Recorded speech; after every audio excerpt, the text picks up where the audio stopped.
Este es un mensaje del pastor John MacArthur, traducido y predicado en español para el mundo de habla hispana. Regresamos en nuestro estudio esta mañana, 2 de Corintios capítulo 3. Y todas mis buenas intenciones de terminar hoy ya se fueron. Y tendremos que esperar hasta el próximo domingo, y creo que así debe ser, porque lo que queda cuando acabemos en esta mañana debe quedar solo como un mensaje del Señor para nosotros. 2 de Corintios capítulo 3, estudiando la gloria del nuevo pacto. Lo siento por aquellos de ustedes que están visitando con nosotros o han estado fuera por un tiempo. Esta es la sexta parte de nuestra serie, el resto está disponible en cintas. Una de las más importantes series que hemos hecho. Quiero alentarlos a que busque esas cintas, están disponibles en nuestro centro de cintas. Estamos viendo la gloria del nuevo pacto aquí en este capítulo. Permítame tan solo comenzar al ponerlo al tanto de manera breve. El mensaje cristiano es que Jesucristo murió para perdonar pecados. Ese es el Evangelio. Esas son las buenas noticias, que Dios promete perdonar pecado a todos los que creen en el Señor Jesucristo. Ese es el Evangelio cristiano. Ese es nuestro mensaje. Todos los hombres y todas las mujeres son pecadores. No pueden hacer nada para rescatarse a sí mismos de la consecuencia de su pecado, la cual es infierno eterno, castigo interminable bajo el juicio de Dios. Esas son las noticias malas. El mundo entero está sentenciado al infierno.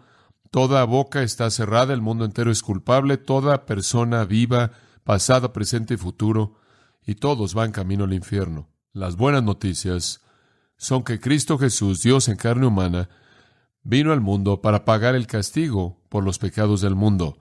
Su muerte fue un sustituto para los pecadores, para satisfacer la ira de Dios y la justicia de Dios, y de esta manera permitir que Dios perdonara debido a que la paga ya había sido pagada por Jesucristo. Ese es el Evangelio cristiano. Ese también es el nuevo pacto. Ese es el nuevo pacto. Es la promesa del perdón de pecado debido a la obra de Jesucristo en la cruz. Esa es la razón por la que Jesús dijo, este nuevo pacto es en mi sangre.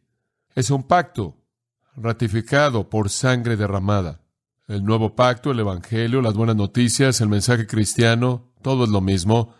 Dios promete perdón de pecados a todos los que creen en el Señor Jesucristo, porque Cristo satisfizo la justicia de Dios al morir una muerte que cumplió con la paga requerida por el pecado.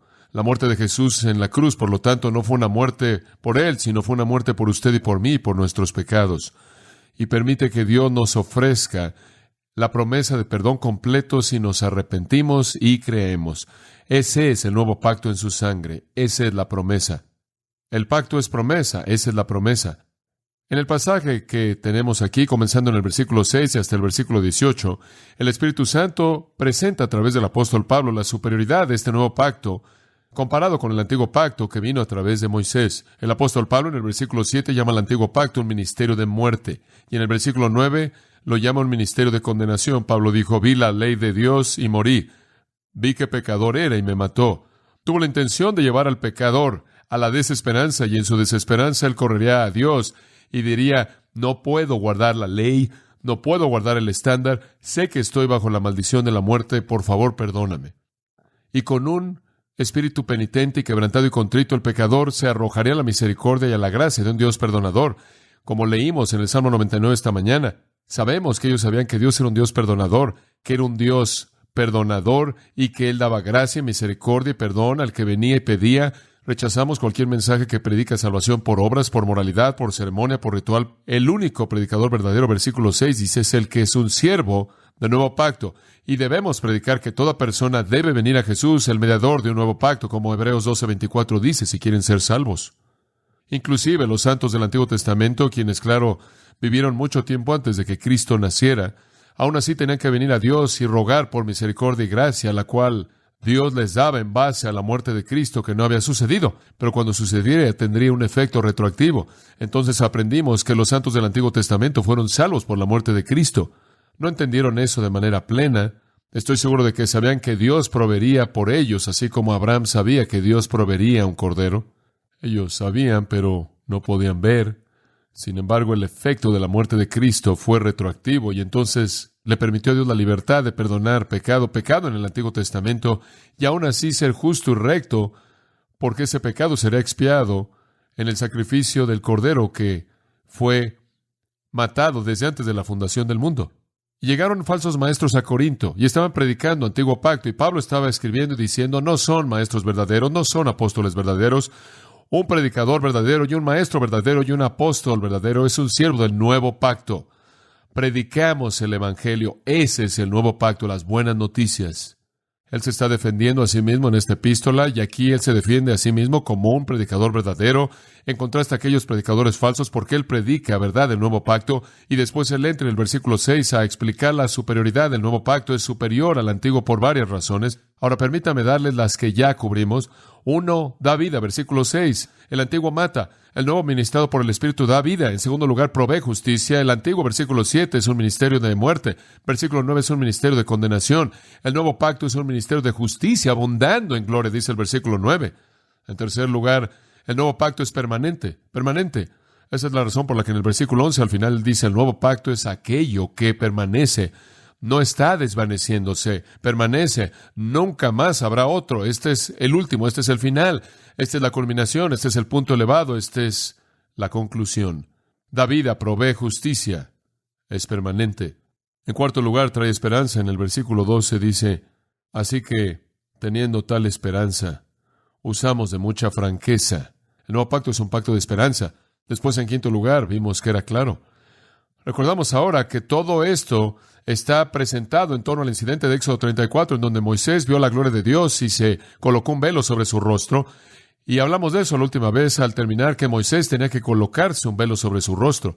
Y después, cuando regresaba para ver arriba ahí al Señor en el monte, Éxodo 34, dice que se quitaba el velo y veía la gloria de Dios, y la gloria reflejaba su rostro y bajaba y le hablaba al pueblo, y después tenía que colocar un velo sobre su rostro. Pablo explica que el Antiguo Pacto estaba velado. Había algo que le faltaba. Había algo en el Antiguo Pacto que estaba escondido y estaba velado y estaba cerrado. Dice hasta este día mismo, versículo 14, cuando se lee a Moisés, el Antiguo Pacto, el velo está puesto sobre el corazón de ellos. Hay algo oscuro en él, hay algo oscuro. Hay algo que no es revelado. Usted lo ve en la actualidad. Si usted ve a los judíos que conocen el Antiguo Pacto también, y los judíos tradicionales que estudian el Antiguo Pacto, y sin embargo hay misterio. Hay un misterio profundo. ¿A dónde lleva todo esto? ¿Qué es lo que todo esto significa? ¿A dónde va esto? Velado, oscuro, inclusive hecho más difícil de comprender porque sus corazones están duros y sus mentes están cegadas. Hace que el velo sea inclusive peor. Versículo 15 dice: y aún hasta el día de hoy, cuando se lee a Moisés, el velo está puesto sobre el corazón de ellos. El Nuevo Pacto no es así. El versículo 13 dice: no es como Moisés, es claro, es absolutamente claro. Vimos esa claridad, como cuando usted viene al Nuevo Pacto, todo es claro. Un hombre, aunque desviado, aunque sea un necio, no necesita errar. Usted se puede convertir como un niño pequeño, es tan simple, es tan claro. La nueva promesa en Jesucristo es clara. El antiguo era símbolos, misterios, oscuridades. El nuevo es realidad. El misterio es disipado, las oscuridades se acabaron. El Evangelio es simple y claro. Ahora vayamos a una sexta. Ese es el repaso. El nuevo pacto es superior porque está centrado en Cristo. Está centrado en Cristo. Está centrado en Cristo. Regresa al versículo 14, al final del versículo. El velo es quitado en Cristo. Todos los retratos y símbolos y tipos de oscuridades, todos los misterios son quitados como una neblina que es quitada por un viento cuando usted viene a Cristo. En la realidad del nuevo pacto, el velo es levantado. El amado profeta Isaías vio esto y escribió acerca de esto bajo la inspiración del Espíritu Santo en Isaías capítulo 25. Él habla de lo que el Señor va a hacer algún día, qué va a pasar en el futuro cuando Dios se exalte a sí mismo. El Señor, versículo 6, va a preparar un banquete suntuoso para todos los pueblos en este monte, un banquete de vino añejado, de pedazos selectos, con vino refinado, una gran celebración. Y después, en el versículo 7, y eso ciertamente está hablando de la salvación, eso está hablando del tiempo cuando Israel se salve, y no solo Israel, sino todas las naciones, cuando vengan y reconozcan a Cristo. Este es el tiempo al final. Él está hablando aquí de tiempos escatológicos alrededor del tiempo del reino. Y en el versículo 7, y en este monte, Él tragará la cubierta que está sobre todos los pueblos, inclusive el velo que se estira sobre todas las naciones. Va a venir un tiempo cuando el velo se ha quitado, cuando vean aquel a quien traspasaron y ahora en lugar de verlo con oscuridad y confusión, inclusive enemistad y hostilidad, van a ver a aquel a quien traspasaron y llorarán por aquel como un hijo unigénito. El rostro de Jesús será claro para ellos y todo adoptará un nuevo giro. El velo es quitado en Cristo. La única manera en la que usted jamás entenderá el significado de la ley de Dios, la única manera en la que usted jamás entenderá el antiguo pacto y su propósito es ver a Cristo. Es ver el rostro de Cristo y todo se vuelve claro. Inclusive los santos del Antiguo Testamento, sigue esto, los santos del Antiguo Testamento que vieron la ley por lo que era, los llevaba al arrepentimiento, vinieron a Dios, le rogaron a Dios por misericordia y gracia, Él les concedió eso en base a los méritos de Cristo, quien moriría por ellos. Inclusive esas personas no podían entender en su totalidad toda la gloria de Dios revelada en ese nuevo pacto, porque no conocían a Cristo, Él todavía no había venido. Moisés recordará cuando él regresó y volvió a subir al monte, Éxodo 34, volvió a entrar a ver a Dios otra vez y hablar con Dios. Él se quitaba el velo y veía la gloria de Dios que le estaba siendo revelado ahí, por lo menos una porción pequeña se le reveló y él veía la gloria de Dios. Y así es para un cristiano. El velo es quitado y usted ve la gloria refulgente de Dios en la faz de Jesucristo. Observe el versículo 6 del capítulo 4. Versículo 6 del capítulo 4 dice: porque Dios, que mandó que de las tinieblas resplandeciese la luz, esto es, Dios es el que trae la luz en medio de las tinieblas, es el que resplandeció en nuestros corazones. Él encendió la luz en nuestros corazones para iluminación del conocimiento de la gloria de Dios en la faz de Jesucristo. Eso es lo que sucede cuando usted es salvo. De pronto Dios enciende la luz, usted ve a Jesucristo y ve en Él la gloria de Dios brillando. Amigos, eso no es algo que sucede porque alguien ha venido con usted con una polémica bastante inteligente. Eso no es algo que sucede porque usted de pronto se despertó un día y dice, ¿esto es racional? Eso no es algo que le sucede a usted porque de alguna manera analizó los argumentos y tuvo sentido para usted desde algún punto de vista de argumento que Jesucristo probablemente fue Dios en carne humana en base a las cosas que Él dijo e hizo. La razón por la que usted despertó un día y podía ver el rostro de Jesucristo por fe y ver en ese rostro la gloria refulgente de Dios es porque Dios mismo encendió la luz en usted y todo se volvió claro. Pero antes de que el Nuevo Testamento fuera escrito, había tanta dificultad en entender plenamente todo el proceso redentor y entonces el santo del Antiguo Testamento realmente no veía de manera plena en la manera en la que nosotros vemos. El Nuevo Pacto es mucho más superior porque la gloria de Dios es revelada en la faz de Jesucristo. No hay mejor manera de verlo. O el santo del Antiguo Testamento podría decir, vi la gloria de Dios una vez, estaba flotando en el cielo, vi la gloria de Dios una vez, la vi en el tabernáculo del templo, vi la gloria de Dios una vez, fue revelada, inclusive los apóstoles pudieron haber dicho, vi la gloria de Dios en la faz de Jesucristo en su transfiguración, pero no hay nada que se le compare, y Pedro inclusive vio esto, no hay nada que se le compare con ver la revelación descubierta de la gloria de Dios en la faz de Jesucristo revelada en las Escrituras. Ahí es en donde usted realmente ve su gloria. Usted no ve con sus ojos humanos, usted ve con los ojos de la fe y entendimiento que han sido movidos por Dios mismo. La gloria del nuevo pacto que ve en la faz de Jesús, ve la gloria de Dios, el velo es quitado, estamos entrando, caminando al monte ahí en la presencia de Dios, allí a su gloria y estamos viéndolo brillando en la faz de Jesús. No tenemos que ver la palabra profética y tratar de entenderla y de quién está hablando y cuándo pasará y cómo va a ser. No tenemos esa oscuridad. Podemos ver la revelación refulgente de la gloria de Dios y la faz de Jesús. Comprendemos su gracia, comprendemos su misericordia. Como puede ver, la gloria de Dios es simplemente sus atributos manifiestos y todos están encarnados en Jesucristo. Esa es la razón por la que Juan, capítulo 1, versículo 14, dice, y el Verbo fue hecho carne y habitó entre nosotros, y vimos su gloria, gloria como del unigénito del Padre, lleno de gracia y de verdad. ¿Qué vimos en Él? Vimos gloria. ¿Qué es gloria? Gracia y verdad, los atributos de Dios manifestados en la vida de Jesucristo. Vimos a Cristo un día por la misericordia de Dios y vimos que el que hizo todas las cosas en la creación fue hecho carne para proveer salvación. Vimos a Jesucristo un día y encontramos que el que hizo al hombre fue hecho a semejanza de hombre, que el que hizo la ley fue hecho bajo la ley, que el que fue vestido con honor y majestad estaba usando ropa que lo cubría. El que vino en debilidad vendrá en poder. Vimos a Jesucristo un día y todo fue tan claro. Vimos aquel que la sabiduría de Dios podía incrementarse en sabiduría y estatura, y de aquel de quien se dice aquí tu Dios, también podía ser dicho por Pilato, he aquí el hombre.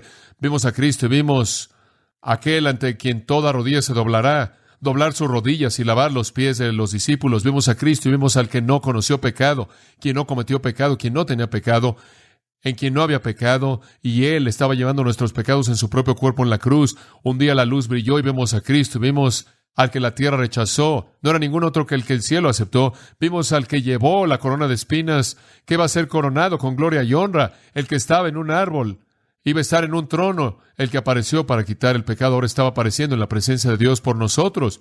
El que vino a morir vendrá para reinar, y todo se volvió claro para nosotros porque la luz brilló en nuestros corazones para mostrarnos la gloria de Dios en la faz de Jesucristo. Y entonces versículo 16 dice, pero cuando se conviertan al Señor el velo se quitará. No más oscuridad, y Él está hablando ahí de la salvación. Convertirse al Señor es un término para salvación. Convertirse del pecado al Señor. Cuando eso sucede, el velo se quita. No hay más oscuridad. Usted ve la faz, el rostro de Jesucristo, y usted ve la gloria de Dios. Todo está ahí. ¿Quiere saber cómo es Dios? Ve a Jesús. ¿Quiere saber cómo actúa Dios? Ve a Jesús. ¿Quiere saber cómo reacciona Dios? Observe a Jesús.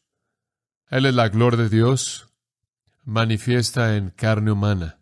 Pero usted nunca lo verá y verá esa gloria, a menos de que Jesús encienda la luz en el interior, ¿verdad? A menos de que Él le dé el espíritu de sabiduría y conocimiento y entendimiento de la revelación que Él ha hecho en Cristo. Un versículo más contribuye a esta gran verdad de que el nuevo pacto está enfocado en Cristo. Observe el versículo 18. Por tanto, nosotros todos, deténgase en ese punto. Tengo que detenerme en ese punto. Nosotros todos es una afirmación muy interesante, porque hasta este punto, en esta analogía con la experiencia de Moisés, solo hubo una persona que se quitó, de hecho, el velo y vio a Dios, ¿verdad? Moisés. Moisés fue el único que podía ver la faz de Dios, por así decirlo, quien podía ver la gloria de Dios y regresar al monte, Éxodo 34, quitarse el velo y ver la gloria de Dios. Ahora, Pablo dice, no solo Moisés, no solo un hombre, en una ocasión puede ver la gloria descubierta. Nosotros todos, no solo profetas y apóstoles y predicadores, sino todos nosotros todos, mirando a cara descubierta como en un espejo la gloria del Señor. Todos podemos verla. Todos nosotros, todos los que estamos en Cristo. ¿Por qué quiere usted regresar a las sombras? ¿Por qué quiere usted regresar a los tipos y ceremonias y símbolos y rituales? No necesito ir a un servicio religioso que hace eso.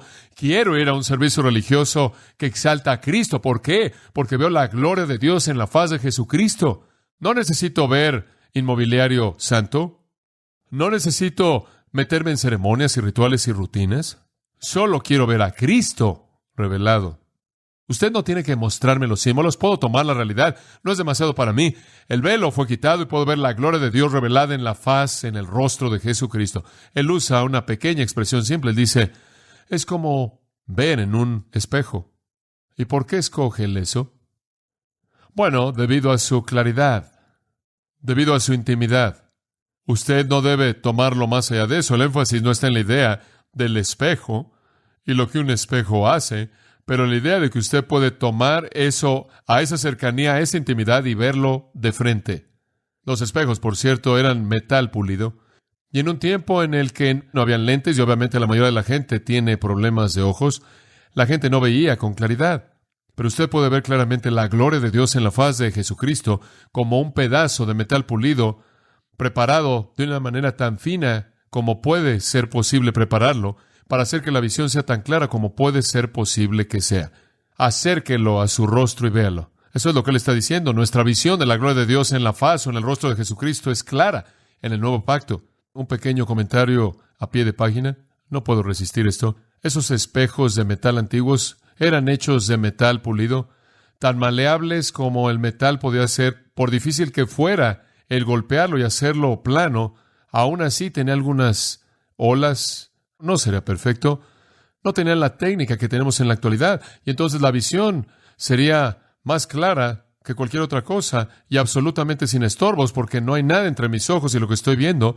pero sería poco menos que perfecto. Ese es un pensamiento apto, ¿no es cierto? Porque todavía no parece lo que seremos. Estamos viendo el espejo y estamos viendo la gloria de Dios revelada, pero no estamos viendo como lo veremos cuando veamos perfectamente. 1 Corintios 13, ahora conocemos en parte, algún día conoceremos como somos conocidos. Hay una perfección que está por venir, pero inclusive con esa vista imperfecta de la gloria de Dios que tenemos, vemos de manera majestuosa y maravillosa y clara, ¿no es cierto?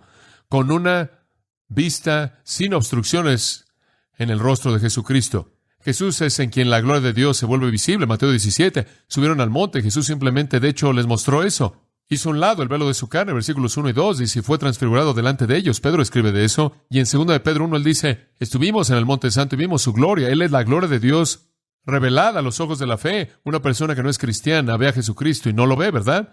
Los romanos ciertamente no lo vieron, simplemente amartillaron los clavos en él y lo clavaron en una cruz. Los líderes judíos ciertamente no lo vieron. Le escupieron y lo maldijeron y se burlaron de él y querían asegurarse de que no reinara sobre ellos, pero para el ojo de la fe, él es la gloria de Dios, y la búsqueda de la vida cristiana entonces se convierte en la búsqueda de Cristo. Es solo el nuevo pacto el que tiene el poder de quitar el velo y darle a los ojos de la fe la visión del Cristo sin velo. Hombre, fue un momento monumental cuando eso le pasó a Pablo. Digo, él tenía un velo pesado. Realmente lo tenía. La gente piensa, bueno, él era un hombre muy devoto y muy religioso y muy celoso como judío antes de que se convirtiera, pero él era también un judío que pensaba que era muy bueno y nada es más condenador que eso. Cuando leo el testimonio de Pablo, no leo acerca de un hombre que fue quebrantado por la ley de Dios, leo acerca de un hombre que había alcanzado la salvación al guardar la ley de Dios, pensaba él. Leo acerca de un hombre que tenía mucho orgullo espiritual. No leo acerca de un hombre que realmente era un verdadero santo del Antiguo Testamento, realmente guiado por Dios y guiado por el Espíritu de Dios. No estoy seguro de eso. Si realmente hubiera sido guiado por el Espíritu de Dios, ¿acaso se habría involucrado en matar a cristianos? ¿No habría habido ahí alguna transición más pronta a un tipo de fe del Nuevo Testamento? Creo que fue un hombre orgulloso. Creo que fue un hombre quien usó mal la ley de Dios para ganarse la salvación. Al mismo tiempo, creo que fue un hombre sincero. Pero creo que es evidente, a partir de su propio testimonio, que él estaba buscando establecer su propia, ¿qué? Justicia. Él dice eso. Él lo dice. Veamos Filipenses capítulo 3 y observe algo del despertar que sucedió en la vida de este hombre. Él era un letrista. Él estaba bajo la letra que mata de la ley tratando de alcanzar la salvación mediante un medio que no podía producirla. Observe lo que dice en el versículo 3. ¿Quieren hablar de confianza en la carne? Versículo 4. Aunque yo puedo también de qué confiar en la carne. Si alguno piensa que tiene de qué confiar en la carne, yo más. Yo tengo lo más carnal en el archivo. ¿Quiere hablar de mérito? Voy a apilar lo mío cuando quieran. Hablemos de mérito carnal. Esa no es la manera de hablar de un hombre espiritual. Esa no es la manera de hablar de un santo del Antiguo Testamento. Esa no es la manera de hablar de un hombre quebrantado por su propia iniquidad y pecaminosidad, rogando por misericordia y gracia con un corazón penitente delante de Dios. No veo a alguien golpeándose el pecho aquí. Este es un hombre que tiene confianza. Oigan, les voy a hablar de confianza. Circuncidado el 8º día, salvación por ritual, yo estoy ahí. De la nación de Israel, salvación por raza, yo estoy ahí. De la tribu de Benjamín, salvación por privilegio, yo estoy ahí. Hebreo de hebreos, salvación por tradición, guardé la tradición. Eso es lo que él quiere decir. Soy hebreo de hebreos, nunca me desvié de la tradición. En cuanto a la ley, un fariseo. Salvación por religión, por legalismo, ahí estoy. Fariseos guardaban de manera minuciosa la ley, 6,000 de ellos en esa época, un grupo muy élite. En cuanto al celo, versículo 6, era perseguidor de la iglesia. Si la salvación se relacionaba con celo, motivación, yo califico. Y después esto. En cuanto a la justicia que está en la ley, irreprensible. Si la salvación es por moralidad, allí estoy. Salvo por ritual, raza, privilegio, tradición, religión, celo y moralidad, yo lo tenía todo. Y después, en el versículo 7, él dice, pero cuantas cosas eran para mí ganancia, él consideraba ganancia estas cosas en su salvación hasta que él conoció a Cristo. Él iba a Damasco, literalmente Dios encendió la luz, ¿verdad? No solo internamente, sino en dónde más, por fuera. Dios lo cegó con una luz celestial. Y la luz se encendió inmediatamente. Todas las cosas que él consideraba como ganancia, él las tuvo, ¿por qué? Versículo 7, por pérdida. El velo fue quitado. Se fue. Fue claro. Versículo 8, él dice, y ciertamente aún estimo todas las cosas como pérdida. Todo lo demás es pérdida. Por la excelencia del conocimiento de Cristo Jesús, mi Señor. Todo es Cristo. Cristo es todo. He visto la gloria de Dios revelada en la faz de Jesucristo y gustosamente lo tengo por basura para ganar a Cristo. Todo lo que quiero es ganar a Cristo. Cristo es todo lo que quiero. ¿Por qué? Versículo 9. Y ser hallado en Él, no teniendo mi propia justicia, que es por la ley, sino la que es por la fe de Cristo, la justicia que es de Dios por la fe. Eso es exactamente lo que Él estaba tratando de hacer. Eso es exactamente lo que Él estaba tratando de hacer. Él estaba tratando de derivar la justicia de la ley y no lo puede hacer, porque por las obras de la ley ningún ser humano será justificado. Él escribió eso y el velo fue quitado. Y Él dijo, quiero ser hallado en Él de pronto, no teniendo mi propia justicia que es por la ley, sino la que es por la fe de Cristo, la justicia que es de Dios por la fe. El velo fue quitado, Él vio el rostro de Jesucristo, vio la gloria de Dios, porque Dios encendió las luces, Cristo se volvió todo para Él, todo lo demás era basura, era excremento humano, es la palabra realmente en griego, lo peor. Y Él dice, a partir de hoy quiero conocer a Cristo, el poder de su resurrección, la participación de sus sufrimientos y ser conformado a su muerte. Cristo es todo, Cristo es absolutamente todo. Esa es la gloria del nuevo pacto. Porque es que alguien quiere regresar a las sombras y retratos que no pueden salvar y darle la espalda al nuevo pacto. ¿Por qué alguien quiere involucrarse en algún tipo de religión que tiene sombras y es simbólica y es ceremonial y ritual en lugar de la realidad que está en la faz de Jesucristo? Es algo triste que oímos todo el tiempo, de personas a lo largo de la historia de esta iglesia. No hay una semana que pasa que no oigo esto de primera mano porque alguien viene a Cristo, lo oye en las aguas del bautismo, lee una carta, alguien me dice, he estado en la iglesia católica por años y años y nunca había conocido a Cristo, o he estado en la iglesia metodista y nunca había conocido a Cristo, he estado involucrado en esta forma de religión y dice que es cristiana y nunca había tenido una relación personal con Cristo. El velo estuvo sobre el rostro todo el tiempo, nunca vieron, no podían ver la faz de Jesucristo brillando con la gloria de Dios. Esa es una realidad del nuevo pacto y eso es lo que le pasó al apóstol Pablo cuando Dios lo transformó y encendió la luz. Entonces el nuevo pacto es superior porque da vida, provee justicia, es permanente, trae esperanza, es claro, está centrado en Cristo. Ahora el séptimo punto, y solo le voy a dar parte de este punto. El nuevo pacto es capacitado por el Espíritu. El nuevo pacto es capacitado por el Espíritu. Lo dije antes y lo repetiré una vez más. No había nada inherente en el antiguo pacto para capacitar la obediencia. Pero en el nuevo pacto está el poder del Espíritu Santo. Observe el versículo 17. Este versículo abre todo tipo de vistas de cosas. Porque el Señor es el Espíritu, y donde esté el Espíritu del Señor, allá hay libertad. La ley, permítame decirlo de manera simple, la ley era esclavitud. La ley era un carcelero. La ley encerraba al pecador en la muerte y el infierno, pero el nuevo pacto libera. Y el ministro de esa liberación no es ningún otro que el Espíritu Santo, quien es mencionado allá atrás en el versículo 6. El Espíritu da vida. El nuevo pacto entonces libera al prisionero, abre las puertas de la cárcel y deja que el prisionero salga de la cárcel, de la vergüenza y la culpabilidad, y el fracaso y el remordimiento y el temor y el terror y la muerte y el infierno. Observe la palabra ¿por qué? Porque, ¿qué quieres decir con por qué? Porque cuando los pecadores se convierten al Señor, cuando el velo es quitado, el Señor es ese Espíritu quien trae la libertad. Cuando la esclavitud del antiguo pacto termina y la promesa del nuevo pacto de perdón comienza, es el Señor quien libera al prisionero. El Señor es el Espíritu que libera. Alguien podría decir, bueno, no sé de qué trata este nuevo pacto, pero seguramente no es de Yahweh, porque el pacto de Yahweh, el pacto de Jehová, el pacto de Dios claramente está presentado en el Antiguo Testamento. Y Pablo dice, el Señor es el mismísimo Espíritu liberador del nuevo pacto. Es el mismo Yahweh, el mismo Jehová, el mismo Dios. La libertad del nuevo pacto es la obra del Dios del antiguo pacto. Dios nunca quiso que hubiera un antiguo pacto y nada más. Él quiso que hubiera un antiguo pacto para llevar a los hombres a la desesperanza, para que rogaran por misericordia y gracia concedida en la base del nuevo pacto en Cristo. La salvación entonces, mediante el nuevo pacto, es llevada a cabo por el Espíritu Santo. Ningún otro que el Espíritu, quien es el Señor mismo. La salvación, escúcheme con cuidado, en cualquier momento y de manera absoluta, en cualquier momento, cuando usted está hablando, sea que usted esté hablando del Antiguo Pacto o el Nuevo Testamento, la salvación en cualquier momento está basada en el Nuevo Pacto, en la obra del Nuevo Pacto de Cristo, como lo es toda la salvación, siempre es la obra del Espíritu Santo, siempre. Me sorprende cuánto se ha confundido la gente de este punto.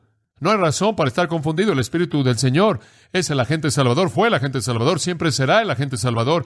Es el Espíritu, siempre ha sido el Espíritu quien aplica la salvación del nuevo pacto y la provisión del nuevo pacto al creyente arrepentido en cualquier época. En cualquier época. La obra del Espíritu Santo es la obra de regeneración. Y esto lleva a la pregunta, y solo voy a responderla brevemente. Vamos a acabarla la próxima vez. ¿Cuál fue la obra del Espíritu Santo en el Antiguo Testamento? ¿Qué hizo Él? Y un estudio cuidadoso del Antiguo Testamento revela eso, y realmente no es difícil. Toma algo de tiempo, pero no es tan difícil. Permítame explicarlo de la manera más simple que puedo. Si usted hace un estudio panorámico del Antiguo Testamento en su totalidad, básicamente va a terminar con el hecho de que la obra del Espíritu puede resumirse en 4 categorías. El Espíritu Santo operó en 4 categorías en el Antiguo Testamento. Y quiero compartir esas categorías con usted porque no quiero que esté confundido, como muchos han estado confundidos, particularmente aquellos que han salido de un legado dispensacional, porque tanto ha sido dicho del Espíritu Santo, haciendo una cosa en una generación y otra cosa en otra generación, y otra cosa en otra, y otra dispensación o economía, cuando la realidad es que la obra del Espíritu Santo es prácticamente igual todo el tiempo, siempre ha sido, siempre será, con unas cuantas variantes, pero generalmente es lo mismo. Ahora, veamos las 4 cosas que vemos que el Espíritu Santo hace en el Antiguo Testamento. Número 1, creación. Creación. De manera muy clara, el Espíritu Santo tiene una función muy importante en la creación. Como los teólogos dirían, no es una creación ex nihilo, esto es decir, no de la parte de nada. Juan 1 nos dice que Cristo es el creador ex nihilo. Esto quiere decir, todas las cosas fueron hechas por Él y sin Él nada de lo que ha sido hecho fue hecho. Lo que eso significa es que fue Jesucristo quien creó la sustancia, que sería tiempo, espacio, materia, energía. Pero en Génesis 1 dice, Dios creó los cielos y la tierra estaba sin ¿qué? Forma. Estaba vacía. Fue Dios quien es el creador maestro, claro, Dios creador, quien mediante la agencia de Cristo de la nada hizo las cosas que constituyen la vida en el universo. El Espíritu Santo entonces estaba moviéndose, dice, sobre esa creación vacía y sin forma. Y fue su función el llevarla que tuviera la forma que Dios había diseñado que la creación tuviera. Dios tuvo el plan. Mediante la agencia de su Hijo, el segundo miembro de la Trinidad, materia, tiempo, espacio, energía, fue formada. No tenía forma y estaba vacía, amorfa, hasta que el Espíritu de Dios se movió sobre ella y la llevó a su forma apropiada. Encontramos el testimonio de Job 33, versículo 6, de nuevo afirmando esto. Esto es que el Espíritu de Dios es el que se está moviendo y dando forma a la creación. Job 33, de hecho, versículo 4, el Espíritu de Dios me ha hecho, y el Espíritu del Todopoderoso me da vida. En el Salmo 104 y otros salmos, usted tiene el mismo énfasis básico. Simplemente un texto más que mencionaría es Isaías 40, en donde usted tiene la obra creadora del Espíritu Santo, mencionada de una manera muy interesante, comenzando en el versículo 12, ¿quién midió las aguas en el hueco de su mano, y midió los cielos con su palmo, y midió el polvo de la tierra por medida, y pesó los montes con balanza, y midió los montes con balanza? Todo esto es obra creadora. Y el siguiente versículo 13, ¿quién dirigió al Espíritu del Señor, o le dio consejo? ¿Quién ayudó al Espíritu Santo a crear? Bueno, el punto que queremos explicar es que el Espíritu Santo estaba creando y no necesitó ayuda alguna. Su deber en nombre de la Trinidad en la creación fue producir la obra creadora de los 6 días, llevar al universo a su estado final de diseño y orden, el aspecto coronador claro del cual fue crear al hombre y a la mujer a imagen de Dios. El Hijo trajo las cosas ex nihilo, de no existir a la existencia. El Espíritu tomó la sustancia y de esta manera creó y el principio de vida y formó las cosas diseñadas por el Padre en la creación como las conocemos. Encontramos entonces a lo largo del Antiguo Testamento que el Espíritu está involucrado en la creación. En segundo lugar, capacitación. Cualquier lector del Antiguo Testamento sabrá que usted encuentra esta frase con frecuencia. Dirá, y el Espíritu de Jehová vino sobre tal y tal e hizo esto. ¿Se acuerda de esa frase? Es repetida a lo largo del Antiguo Testamento. Ocasionalmente, el Espíritu de Jehová se fue. Eso es frecuente. Ahora, escuche con atención lo que digo. Algunas personas han asumido que debido a la frecuencia de esa afirmación, por lo tanto, es descriptiva de la relación normal del Espíritu Santo con los creyentes del Antiguo Testamento. Esa no es su intención. ¿Por cuánto tiempo será alguien un creyente si el Espíritu Santo se fuera en cualquier época? No lo sería, porque la vida divina no es algo que usted puede sostener humanamente. Entonces, cuando usted lee que el Espíritu Santo vino y se fue, usted no está hablando de la experiencia normal de los creyentes. Está hablando usted de una capacitación anormal. Siempre es con referencia al Espíritu Santo capacitando a personas especiales para alguna tarea divinamente designada que demanda capacidad más allá de lo normal. Es para tareas especiales. Ahora escuche, cada vez que el Espíritu Santo se dice que vino, dejó una persona, fue para hablar de una capacitación especial, lo que se tiene en mente. Y en ningún momento es un asunto de salvación personal. De hecho, usted puede tomar todas estas escrituras y descubrirá que hay 4 tipos de personas de quien se dice que el Espíritu Santo vino sobre ellos o el Espíritu Santo se fue. 4 tipos de personas. Número 1, jueces que tuvieron una responsabilidad inmensa para la liberación del pueblo de Dios de Israel. Y hubieron 4 jueces en quienes el Espíritu vino y se fue. Otoniel, Jefté, Gedeón y Sansón. Usted puede leer a lo largo de Jueces y ver eso. Solo fueron 4 de ellos. Y en cada ocasión hubo un propósito excepcional de Dios. ¿Qué le pasó a Sansón cuando el Espíritu de Dios se fue de él? ¿Se volvió qué? Débil. Él era como cualquier otro hombre. ¿Y después qué pasó cuando el Espíritu de Dios vino sobre él? Él podía matar a multitudes. Él podía derribar un edificio entero. Eso es algo que va más allá de la capacidad humana de Sansón o de cualquier otro hombre. Otoniel, Jefté, Gedeón y Sansón fueron jueces en quienes el Espíritu vino. La segunda categoría de personas que experimentaron esto fueron obreros asociados con la obra relacionada con la adoración de Dios. Tuvieron una responsabilidad de diseñar algo relacionado con la adoración de Dios que tenía que ser muy especial. Y entonces el Espíritu de Dios de manera única los capacitó para hacer eso. En cuarto lugar, líderes cívicos. Los vamos a llamar así, líderes gubernamentales, gobernantes. 4 de ellos tuvieron esa experiencia. Moisés, David, Saúl y Josué tuvieron la misma experiencia. El Espíritu vino y se fue. No tuvo nada que ver con su relación personal con Dios. No fue la norma para su vida espiritual. Simplemente fue la capacitación divina para una función muy importante de liderazgo. Esto es ilustrado de manera maravillosa en el Salmo 51:11, en donde David, después de que él ha pecado con Betsabé y mató a su marido y está tan arrepentido por su pecado, obviamente el Espíritu de Dios incitando la convicción en su corazón, lo que le dice a Dios es esto: Señor, no quites tu Espíritu Santo de mí. ¿Qué está diciendo? Él está diciendo, no me dejes perder mi salvación. Él está diciendo, hay algo que tú quieres que haga, Dios. Cuando tú te enojas con alguien y es que tú les quitas la salvación, o Dios, tú los haces vivir una vida de fe sin tu Espíritu, no es de lo que está hablando. Él está diciendo, no quites la capacitación necesaria divina para que yo gobierne. Eso es lo que le está diciendo. Tiene que ver con su función como rey, no con su experiencia personal. Tiene que ver con el hecho de que a él se le ha dado una responsabilidad tremenda de guiar a una nación teocrática de personas, y eso iba más allá de su capacidad, y eso fue demostrado ciertamente por su pecaminosidad, y él está pidiéndole a Dios, no quites esa unción especial única que me hace ser un rey eficaz representándote a ti. Solo hay una otra categoría de personas de quienes esto se dice, y eso es, en cuarto lugar, profetas. El Espíritu del Señor vino sobre tal y tal, y él habló, y esto fue para revelación. Hubieron muchos: Asías, Jaziel, Zacarías, Balaam, Amasías. Después está Elías, Eliseo, Miqueas y otros profetas. Dice de ellos que el Espíritu Santo vino sobre ellos. ¿Por qué?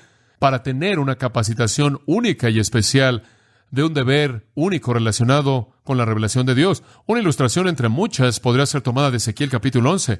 Y esta sería algo típica. Ezequiel capítulo 11, versículo 5. El Espíritu de Jehová vino sobre mí y me dijo, y eso es bastante típico. Así sucedía. El Espíritu del Señor viene y él habla. Usted encuentra ese tipo de situación repetida con los profetas. Entonces, ¿qué tiene usted? Tiene un ministerio único del Espíritu en los jueces. Los jueces simplemente fueron liberadores. Fueron hombres y mujeres levantados ocasionalmente para la liberación de Israel. Fue una responsabilidad de liderazgo que requería una intervención sobrenatural y divina. Obreros involucrados de manera única en lo que estaba relacionado con adorar a Dios. Líderes cívicos, Moisés, David, Saúl, Josué. Estamos hablando de líderes excepcionales, y esos son los únicos 4 de quien se dice que el Espíritu vino sobre ellos, y profetas. El primer ministerio entonces del Espíritu de Dios en el Antiguo Testamento, de manera clara, es la creación. El segundo ministerio es capacitación, y esta es una capacitación especial para un servicio excepcional. El tercer ministerio, revelación. Y esto va de la mano con los profetas. El ministerio del Espíritu Santo era revelar la palabra de Dios, Fue el Espíritu Santo, básicamente, quien fue el autor del Antiguo Testamento. Toda la Escritura es dada por inspiración de Dios. Toda la Escritura es exhalada por Dios y es exhalada mediante el aliento de Dios, quien es Neuma, el Espíritu de Dios. Toda la Escritura viene del Espíritu Santo. ¿Qué dice Pedro? 2 Pedro 1:20. Ninguna Escritura es de interpretación privada, sino que los hombres santos de Dios hablaron conforme fueron movidos por el Espíritu Santo. Él es el autor de las Escrituras. Escuche Zacarías 7, versículo 12. E hicieron sus corazones como el pedernal, de tal manera que no pudieron oír la ley y las palabras de Jehová de los ejércitos, que Él había enviado por su Espíritu mediante los profetas. Zacarías 7:12. ¿Qué hizo el Espíritu Santo en el Antiguo Testamento? Él está involucrado en la creación, claramente. Él es el que está detrás de la forma. Él está involucrado en capacitación. Él está involucrado en revelación. Y en cuarto lugar, y esto es muy importante, Él está involucrado en la regeneración. Aquí es en donde vamos a cerrar. Escuche con atención. Él está involucrado en la regeneración en el Antiguo Testamento. La gente pregunta, ¿acaso el Antiguo Testamento enseña que la gente fue regenerada? Hay muchos que han escrito que no hay una enseñanza así, que no hay un nuevo nacimiento, no hay regeneración en el Antiguo Testamento. Pero yo creo que eso está mal. Yo creo que el Espíritu es un Espíritu que da vida y que el poder del Espíritu Santo operaba a favor del nuevo pacto que todavía no había sido cumplido en las vidas de creyentes del Antiguo Testamento, de tal manera que de hecho nacieron de nuevo, de hecho fueron regenerados, de hecho fueron renovados, transformados, hubo una metamorfosis en ellos. Y no debemos enseñar que no hubo regeneración en el Antiguo Testamento. Ahora, antes de la regeneración, ¿qué es lo que el Espíritu Santo hace? ¿Qué es lo que Él hace? Si escuchamos al Nuevo Testamento, Juan 16, Jesús dice, el Espíritu convencerá al mundo de pecado. ¿Es eso nuevo? ¿Acaso el Espíritu jamás ha hecho eso? Yo creo que sí. Regresando hasta Génesis capítulo 6, Dios dice, mi Espíritu no luchará siempre con el hombre. El Espíritu de Dios luchando con corazones pecaminosos no es algo que está aislado al Nuevo Testamento. El Espíritu de Dios trayendo la convicción de pecado no es algo aislado al Nuevo Testamento. Yo creo que la obra de convicción del Espíritu la ha estado realizando desde que el pecado entró al mundo. Escuche, Juan Calvino no inventó la depravación total, él únicamente la definió. Ha estado aquí desde la caída. La depravación total no comenzó cuando usted la entendió. No comenzó con el Nuevo Testamento. Y una persona que está totalmente depravada, dejada a sí misma, no va a concluir que es culpable. Esa es la obra de convicción del Espíritu de Dios. Él no va a llegar a una evaluación apropiada de su propia impiedad, su propia pecaminosidad. La gente del Antiguo Testamento era tan depravada como la gente en la actualidad. De cualquiera de los dos lados de la cruz no cambia el estado caído del hombre. Usted tiene que regresar al huerto para eso. Cuando Adán cayó, la raza humana cayó, y así ha sido desde ese entonces. Entonces la gente del Antiguo Testamento estaba depravada. Y la depravación significa que usted no se puede salvar a sí mismo. Eso es lo que significa, básicamente. Significa que usted es pecaminoso. No todo es tan pecaminoso como todo mundo, pero toda persona es pecaminosa y toda persona está en la misma situación en donde no puede hacer nada acerca de su pecado. Escuche una definición del Nuevo Testamento de la depravación, Romanos 3. Pablo escribió esto después de la cruz. Dice usted, ¿acaso esto es Nuevo Testamento? Claro. Escucha Romanos 3. Aquí hay una descripción, comenzando en el versículo 10, de la depravación. No hay justo ni aun uno, no hay quien entienda, no hay quien busque a Dios. Todos se desviaron, aún se hicieron inútiles. No hay quien haga lo bueno, no hay ni siquiera uno. Sepulcro abierto es su garganta, con su lengua engañan. Veneno de áspides hay debajo de sus labios. Su boca está llena de maldición y de amargura. Sus pies se apresuran para derramar sangre. Quebranto y desventura hay en sus caminos, y no conocieron camino de paz. No hay temor de Dios delante de sus ojos. ¿Sabe de dónde vinieron cada una de esas palabras? ¿De dónde? Del Antiguo Testamento. Todas. Pablo tomó todo eso del Antiguo Testamento. La mayoría de esto viene de los Salmos.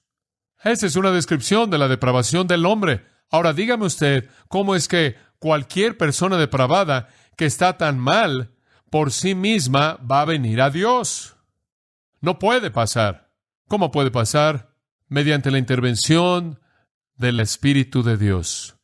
Y dígame usted entonces, ¿cómo es que una persona, cuando el Espíritu Santo interviene, de pronto va a poder decir, oh, cuánto amo yo tu ley? Si la salvación para él no fuera nada más que forénsico, si no fuera nada más que declarado y no hubiera regeneración? ¿Cómo es que va a llegar al lugar en donde él ama al Señor su Dios con todo su corazón, mente, alma y fuerzas? ¿Cómo llegó a ese punto en donde él ama la ley, en donde los estatutos de Dios son su deleite, en donde son más dulces para sus labios que la miel y son más preciados para él que el oro fino? ¿Cómo llega él al lugar en donde él quiere seguir la ley de Dios y agradar a Dios y amar a Dios y exaltar a Dios y alabar a Dios y adorar a Dios? ¿Cómo es que él puede tener una mentalidad del Salmo si lo único que recibió fue una justicia forénsica en donde Dios, en cierta manera, solo lo declaró justo, pero nunca lo regeneró? No podía. Usted tiene que tener el ministerio de convicción del Espíritu. Usted tiene que tener el ministerio de regeneración del Espíritu Santo, porque usted tiene depravación hasta la médula de la existencia humana. Eran totalmente depravados. No tenían poder para vencer su pecado. Jeremías dijo, engañoso es el corazón más que todas las cosas y perverso. Y el profeta dice, ¿podrá el leopardo cambiar sus manchas? ¿Cambiará el etíope ese color oscuro de su piel? Claro que no. No pueden hacer eso. ¿Cómo puede usted explicar a Noé, quien podía ser llamado un hombre justo y perfecto en su generación, si no fuera el Espíritu Santo? ¿Acaso él podía volverse un hombre justo y perfecto en su generación por sí mismo? ¿Qué tal Abraham, quien se volvió un hombre poderoso de fe por sí mismo? ¿Qué acerca de Moisés, quien llegó al punto en donde el vituperio de Cristo le era más importante que los tesoros de Egipto? ¿Quieres decir que él lo hizo por sí mismo, ese Moisés depravado? ¿O cómo se podía decir de David, que su corazón era perfecto con Jehová su Dios? Primero de Reyes 15:3. Más allá de eso, ¿cómo podía Abraham, en Romanos 4, y Abraham en Gálatas 3, ser el modelo para nuestra fe? ¿Cómo podía él ser el modelo de cómo se ve la fe regenerada si él no era regenerado? No estamos hablando de algo forénsico, alguna cosa declarada, de algo legal. Estamos hablando de realidad aquí. Y Abraham fue un hombre cambiado. ¿Y quién lo cambió? Tuvo que ser el Espíritu de Dios. Después usted va al capítulo 11 de Hebreos y usted lee acerca de todas estas personas. Todas son personas del Antiguo Testamento. Y estas son las personas que nos están probando la validez de una vida de fe. Estas son personas que nos muestran cómo vivir. Y es Abraham, y es Jacob, y Sara, y es Moisés, y son todas esas personas de quien el mundo no era digno, y todas eran personas del Antiguo Testamento. Y hacemos la pregunta, ¿cómo pueden ellos vivir una vida ejemplar de fe? Personas que debemos imitar, si no fueron regeneradas por el Espíritu Santo, tuvieron que haberlo sido. Simplemente porque la teología no es definida de manera plena hasta el Nuevo Testamento, no lo hace menos una realidad. Voy a cerrar con una ilustración. Juan 3. Ahora, en Juan 3, y quiero que entienda esto, usted ya pasó de esa parte a la mitad de su Biblia que dice que usted está en el Nuevo Testamento, ya para cuando llega Juan. Pero usted todavía no está en el Nuevo Pacto. ¿Está listo para oír eso? Porque Jesús no ha muerto todavía, no ha sido resucitado aún, y el Espíritu Santo no ha venido aún. Entonces, lo que usted tiene aquí es una conversación del Antiguo Testamento entre Jesús y un hombre, un gobernante judío llamado Nicodemo. Y los términos de esta conversación no se relacionan con la cruz y la resurrección y la venida del Espíritu Santo en Pentecostés, porque todavía no ha sucedido. Entonces, este hombre viene a Jesús en la noche y quiere saber cómo entrar al reino de Dios. Él no está preguntando cómo puede unirse a la iglesia local.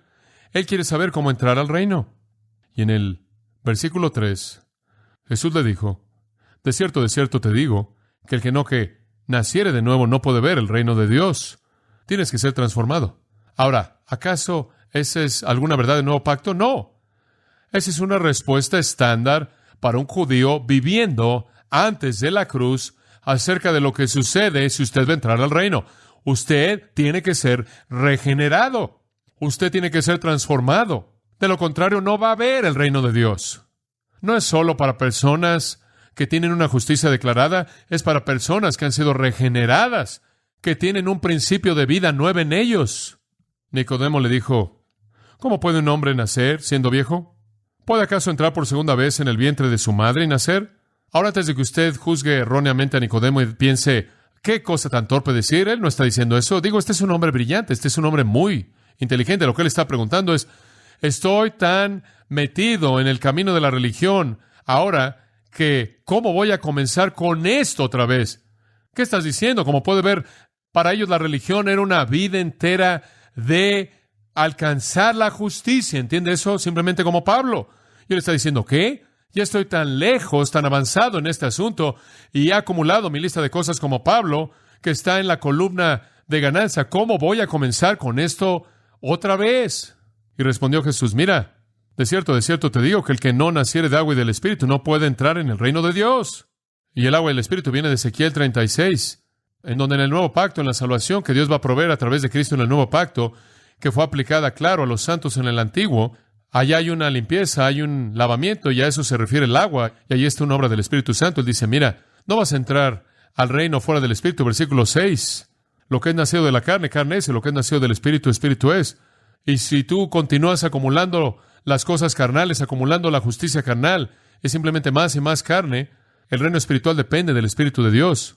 Lo que es nacido del Espíritu, Espíritu es. No te maravilles de que te dije, os es necesario nacer de nuevo. El viento sopla de donde quiere y oye su sonido, mas ni sabes de dónde viene ni a dónde va. Así es todo aquel que es nacido del Espíritu. Esto es algo que no puedes ver, esto es algo espiritual. Ahora, ahí hay un retrato maravilloso de cómo testificaban en el Antiguo Testamento, decirle a un hombre que necesitaba ser purificado de sus pecados y regenerado por el Espíritu Santo. Eso es conversión del Antiguo Testamento. Eso es lo que es. La evidencia es que el Espíritu Santo convence. El Espíritu de Dios forza al pecador a ver su pecado. Entonces, cuando el Espíritu de Dios produce fe en un santo del Antiguo Testamento, Él regenera ese santo y Él toma lo que ese individuo era y lo hace un amante de Dios, quien ama la verdad y ama la ley y quiere obedecer y quiere agradar y quiere adorar y quiere servir. Y todos esos deseos reflejan esa obra regeneradora del Espíritu Santo. Bueno, eso quizás es un tercio de ese punto de lo que el Espíritu Santo hace. Tengo mucho más que decir, pero eso será para la próxima vez. Oremos. Te damos gracias por tu verdad, Padre. Y Señor, aunque estamos tratando con algunas cosas teológicas y algunas cosas doctrinales, simplemente pedimos que tu Espíritu Santo nos haga entenderlas en nuestros corazones, en el área práctica, para que podamos, en primer lugar, experimentar lo práctico que es la adoración y la alabanza y gratitud por tu coherencia maravillosa. Oh Padre, te damos gracias por las bendiciones del nuevo pacto, te damos gracias por todo lo que está en Cristo, que el Espíritu nos ha liberado. Señor, te damos gracias porque donde quiera que esté el Espíritu hay libertad, que la letra mata, pero el Espíritu da vida. Y Él siempre ha dado vida. Él le dio vida a Noé, y Él le dio vida a Moisés, le dio vida a David, y le dio vida a todos los héroes de la fe que son enlistados en Hebreos 11 y muchos más que no son nombrados. Y les dio libertad de la esclavitud de la ley. Te damos gracias por su obra regeneradora, porque les dio un amor hacia ti y un anhelo por adorar y alabarte y obedecer, y un odio hacia el pecado y un corazón de penitencia. Todas estas evidencias de poder regenerador. Te damos gracias por la coherencia de tu obra y que inclusive se lleva a cabo de este lado de la cruz. Gracias porque nos has dado la parte más fácil. Podemos ver a Cristo, podemos ver la gloria plena sin el velo, conforme vemos su rostro glorioso. Gracias, Padre, por todo lo que has hecho por nosotros, por tu amor, y no merecemos nada. Y te damos gracias desde el fondo de nuestros corazones por todo esto, en el nombre de Cristo. Amén.